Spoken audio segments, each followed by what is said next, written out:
You're listening to Confessions of a Counselor podcast. Here we will talk all things mental wellness. Hi everyone, and welcome back to Confessions of a Counselor. I'm your host, Janice, and today I thought we would talk about self-worth. So this is something that you will see throughout what I talk about, and something that I say that I work with a lot. So I thought I'd talk about what this means to me and the way in which it influences my practice.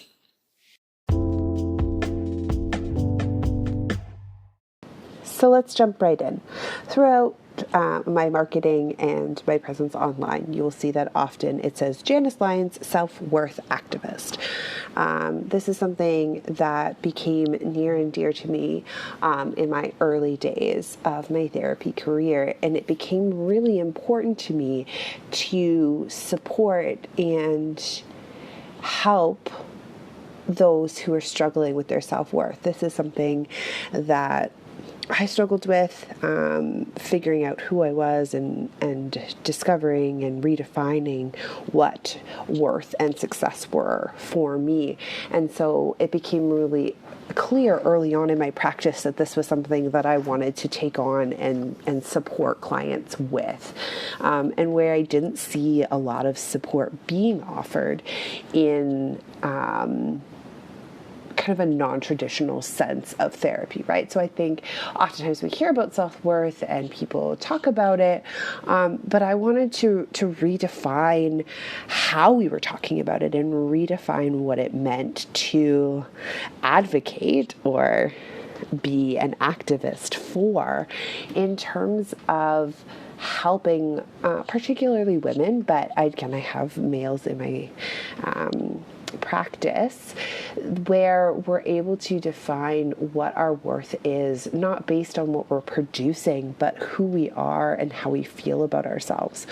So for me, self-worth is this idea of who do I think and believe I am, and what is it that I'm not producing for the world, but offering to the world, right? What do I offer in how I show up? What do I offer to myself, to those that I love? And not in I offer them my time, or I offer them my ability to do X, Y, and Z, but what am I offering in my presence? What am I offering when I show up in the world?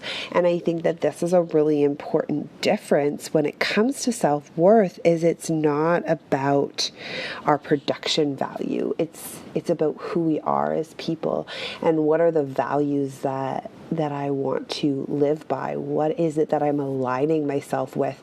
And so when I make decisions, or when I'm thinking about my boundaries, or when I'm engaging in decisions about my life, I'm coming back to my values, because that's going to help me feel good. It's going to help me feel worthy, right? So that's increasing my self-worth. So I think that this is a really important conversation to be had, and I wanted it to be foundational in my therapy practice. And as I kind of discussed in earlier episodes in this season, this is something that hasn't changed, right? I talked about the things that have changed throughout my therapy practice, but this is something that has stayed very steady and very consistent throughout my practice, is this idea of coming back to our self-worth and coming back to who we believe that we are and who we want to be in this world, despite what others believe about us, or despite what we might have been told we should be or have to be. So coming back to who do I want to be and how do I want to show up, and that's going to increase our self-worth. So I'll leave you with this idea of how do I want to define what makes me worthy to be in this world? How do I want to define what it means to show up in this world authentically? And I hope that that helps you to change or shift that perspective. Until next time, take care. I hope you enjoyed today's episode. Confessions of a Counselor podcast is available anywhere you like to listen to your podcast, both on Apple and Android. New episodes will be released every Friday. If you enjoyed this podcast, please feel free to join the conversation. Leave a review or subscribe to the podcast hosted on the Anchor app. All these details can be found at janicelyons.com. Until next time, take care.